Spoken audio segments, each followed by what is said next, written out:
Well, hello. My name is Joseph Graham. I am a mental health counselor in the Central Florida region. I specialize in providing care for the atheist and agnostic community, as well as the video game culture, including addiction. My theoretical orientation is existential. Essentially, I conceptualize my clients either working toward or away from creating the meaning in their lives that many of us find necessary to progress and feel healthy and live healthy lives.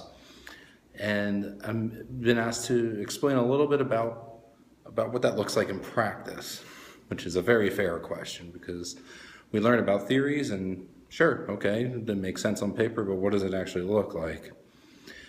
And working with a population such as those who are non-believers in spirituality, the idea of meaning is all the more important. It doesn't come with a set of rules and doesn't come with traditions and a steeped culture from which to derive meaning. In a sense, those clients have to more or less create their own meaning. And that tends to come with some existential crises, such as if you are essentially meaningless, how can you, as a meaningless being, create meaning in a meaningless world, etc. And I find this absolutely fascinating. And the way that I practice with clients who go through certain existential crises like these is a lot of the reflection. And although I am existential, there comes a point where I tap into reality therapy. Because at some point, you're gonna have to make a decision. It's much fun as I find existentialism to be. I love reading it. It's just I get excited about it, as you can see now. But at some point, I have to use some reality therapy and be like, all right, where do we go from here? There's several options. We've outlined all of them. Now what? And that comes down to timing, really. And being an existentialist counselor and with as much experience as I've had, you learn that timing. You learn we've exhausted all the possibilities, and now it's time to move in a direction that we believe is going to be more beneficial for you.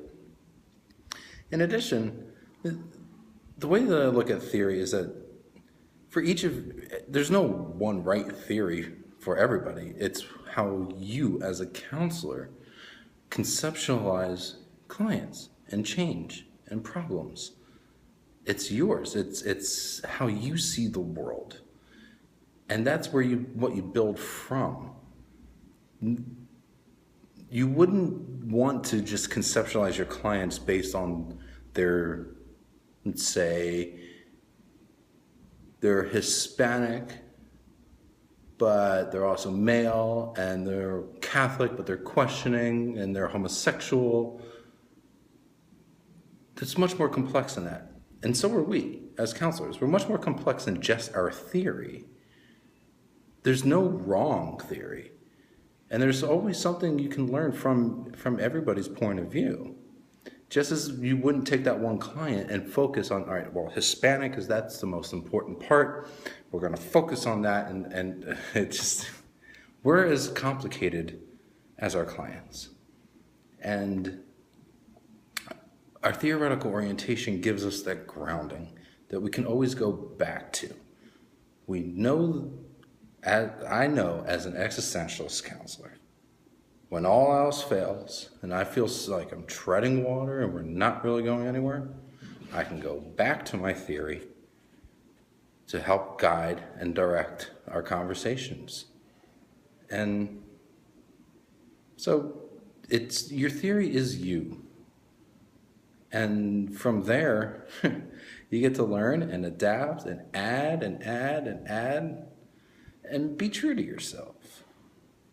For instance, I had a client one time who he came in, very intelligent man, and he said, I like CBT. We're going to do CBT. He even used the acronym. CBT to me is of thought, feeling, behavior triangle. It makes a lot of sense. I get it, but there's some aspects of it I don't agree with. One being like thought replacement. And I explained this honestly and earnestly to my client who wanted to do thought replacement. I said, I can't do that. I don't believe in it. But together we came up with what we called thought accompaniment. So when he has those automatic negative thoughts, what's a positive thought we can have accompany that thought? And then we practice doing that, and then practice doing more and more. And then by recognizing his negative thoughts in a non-judgmental manner, and by having that trigger more positive influences instead of just focusing on the negative, he's been able to open up his mind and his worldview into seeing the world as a more positive place than he otherwise wouldn't have. We wouldn't have gotten there if I didn't compromise on my theory. But we also wouldn't have gotten there if I didn't be true to myself as an existentialist for this client. So I hope that helps give some examples. I know that it's an ephemeral topic, but it is important to know and be flexible. We get to be creative as counselors. I mean, this is fun. So best of luck. I hope you do well on your journeys. And as Kurt Vonnegut likes to say, so it goes.